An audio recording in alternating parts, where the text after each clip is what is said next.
सड़क हादसे की तरह देश में विमान हादसे भी बहुत हुए हैं। पटना में भी एक बार बहुत बड़ा विमान हादसा हुआ था।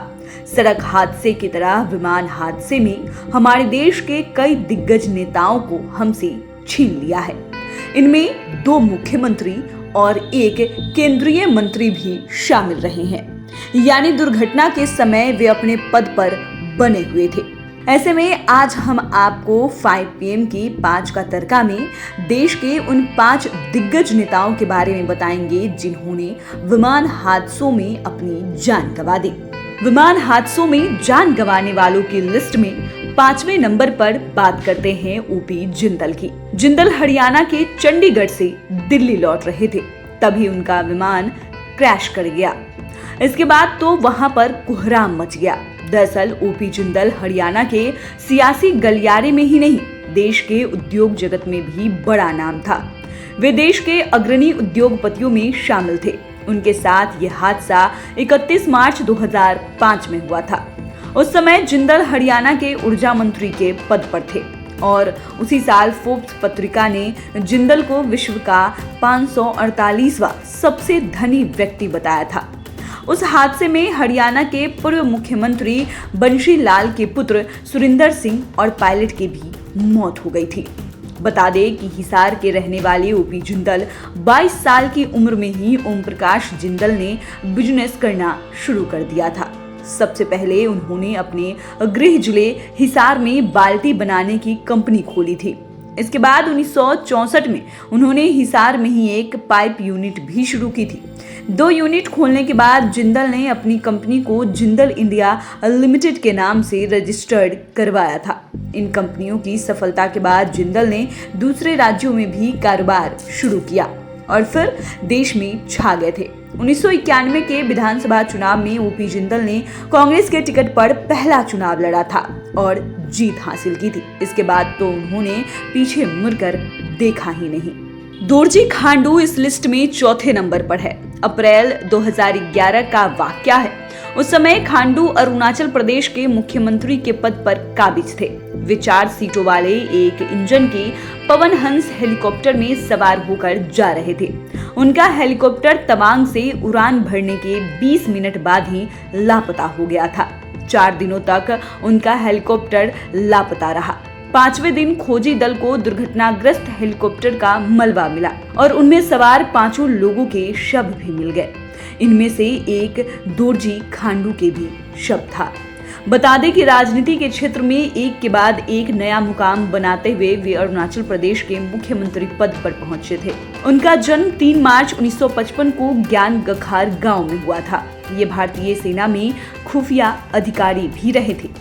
बांग्लादेश युद्ध में कौशल और पराक्रम दिखाने के लिए गोल्ड मेडल प्रदान किया गया था। उन्होंने साल 1980 से अपना राजनीतिक सफर शुरू किया था और अरुणाचल प्रदेश विधानसभा के लिए निर्विरोध निर्वाचित किए गए थे। बाद में वे अरुणाचल प्रदेश के 5वें मुख्यमंत्री बने। जिस साल हादसा हुआ वो उनका मुख्यमंत्री का लगातार दूसरा कार्यकाल था। अब बात करते हैं YS राजशेखर रेड्डी की। ये इस लिस्ट में 3रे नंबर पर है।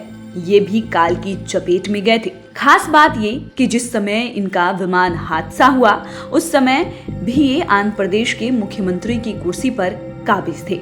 साल 2009 में विमान हादसा हुआ था। तत्कालीन मुख्यमंत्री YS राजशेखर रेड्डी तथा 4 अन्य लोग एक हेलीकॉप्टर से निकले थे। तभी उनका हेलीकॉप्टर नल्लामाला वन क्षेत्र में लापता हो गया था। सेना की मदद से इस हेलीकॉप्टर की खोज की गई। 3 दिनों के बाद हेलीकॉप्टर का मलबा कुरनूल से 74 किलोमीटर दूर रुद्राकोंडा पहाड़ी के शिखर पर पाया गया था। 8 जुलाई 1949 को पुलिवेंडुला में पैदा होने वाले YS राजशेखर रेड्डी ने विधानसभा का सफर भी यहीं से तय किया। रेड्डी ने अपने पूरे राजनीतिक जीवन में कांग्रेस में रहकर कई अहम जिम्मेदारियां निभाई।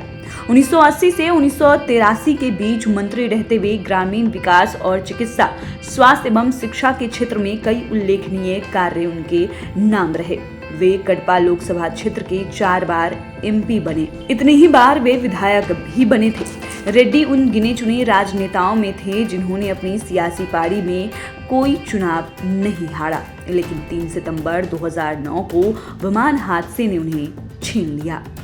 अब बात माधवराव सिंधिया की। ये इस लिस्ट में दूसरे नंबर पर है। एक समय था जब ये कांग्रेस पार्टी में देश के बड़े कद्दावर नेता थे। राजीव गांधी की पहली पंक्ति में ये शामिल थे, लेकिन कांग्रेस का ही दुर्भाग्य कहिए कि एक एक करके उनके सितारे टूटते चले गए। इसी कड़ी में माधवराव सिंधिया भी हादसे के शिकार हो गए थे। उनका विमान उत्तर प्रदेश के मैनपुरी जिले की भोगांव तहसील के समीप मोता में दुर्घटनाग्रस्त हो गया था। सितंबर 2001 में वे एक सभा को संबोधित करने के लिए कानपुर जा रहे थे। उस विमान में उनके साथ 6 अन्य लोग भी सवार थे। उन लोगों को लेकर जिंदल ग्रुप के 10 सीटों वाले एक चार्टर विमान ने नई दिल्ली स्थित इंदिरा गांधी अंतर्राष्ट्रीय हवाई अड्डे से उड़ान भरी थी। आगरा से 85 किलोमीटर दूर ये विमान दुर्घटनाग्रस्त हो गया और इसमें सवार सभी लोग मारे गए थे। बता दें कि माधवराव सिंधिया को कांग्रेस के अग्रणी नेताओं में शुमार किया जाता था। उनकी गिनती उन नेताओं में की जाती थी जो युवा थे और लोगों के बीच काफी लोकप्रिय थे। तेज तर्रार नेताओं में शुमार रहे माधवराव सिंधिया ने जीवन में कई उतार चढ़ाव देखे थे। उनके जीवन में ऐसा दौर भी आया जब उनके लिए मध्य प्रदेश जाने के लिए एक चार्टर विमान स्टैंड बाय पोजीशन पर खड़ा रहता था, क्योंकि उन्हें लगता था कि वो मध्य प्रदेश के मुख्यमंत्री बनेंगे, लेकिन किस्मत को मंजूर नहीं था। माधवराव सिंधिया की 2 बार ताजपोशी होते होते रह गई थी। आगे मौका मिलता, लेकिन इसके पहले ही विमान हादसे में वे गुजर गए। विमान हादसों में जान गंवाने वाले नेताओं की लिस्ट में संजय गांधी पहले नंबर पर है। संजय गांधी की मौत ने कांग्रेस को पूरी तरह से तोड़ दिया था। उनकी मौत के बाद से कांग्रेस ठीक से उबर नहीं पाई। कहा जाता है कि इंदिरा गांधी भी अपने छोटे बेटे संजय की मौत से टूट गई थी। हालांकि वे इसे राजनीतिक जीवन में शो नहीं होने दी थी। संजय गांधी की भी विमान हादसे में मौत हो गई थी। दरअसल संजय गांधी की जान उनके शौक ने ही ले ली। वे जब इंग्लैंड में पढ़ाई कर रहे थे तब उन्होंने विमान उड़ाने की ट्रेनिंग ली थी। भारत आए तो उनकी मां इंदिरा गांधी प्रधानमंत्री थी। संजय को हल्का विमान उड़ाने का लाइसेंस भी मिल गया। उन्हें जब भी वक्त मिलता तब वे दिल्ली फ्लाइंग क्लब पहुंच जाते और हल्के विमान उड़ाते। 1977 में जब इमरजेंसी खत्म हुई और जनता दल की सरकार बनी तो संजय गांधी के लाइसेंस को छीन लिया गया। लेकिन 1980 में इंदिरा गांधी की दोबारा सरकार बनी तो संजय गांधी के लाइसेंस को वापस कर दिया गया। उन्हें पिट्स S-2A विमान पहले से ही पसंद था। सरकार बनी तो उसे विदेश से मंगवाने के बारे में बात शुरू हो गई। मई 1980 में कस्टम विभाग ने पिट्स को भारत लाने की मंजूरी दे दी। संजय गांधी उस विमान को लेकर इतने ज्यादा उत्सुक थे कि आनन फानन में उसे असेंबल करके सफदरगंज के दिल्ली फ्लाइंग क्लब में पहुंचा दिया गया। 21 जून को वो पहली बार पिट्स पर सवार हुए और उसे उड़ाया। उस वक्त उनके साथ फ्लाइंग क्लब के ही सदस्य थे। 22 जून को वो अपनी पत्नी मेनका गांधी और इंदिरा गांधी के विशेष सचिव R.K. धवन और धीरेन्द्र ब्रह्मचारी को लेकर करीब 40 मिनट तक उड़ान भरी और 23 जून 1980 को जब उन्होंने उड़ान भरी तो वो उनकी जिंदगी की आखिरी उड़ान हो गई। तो फिलहाल के लिए 5 PM के 5 का तड़का में बस इतना ही। अगर आपने अभी तक चैनल को सब्सक्राइब नहीं किया है तो सब्सक्राइब कर ले। फेसबुक पेज को लाइक करना बिल्कुल भी ना भूले। वीडियो देखने के लिए आपका धन्यवाद।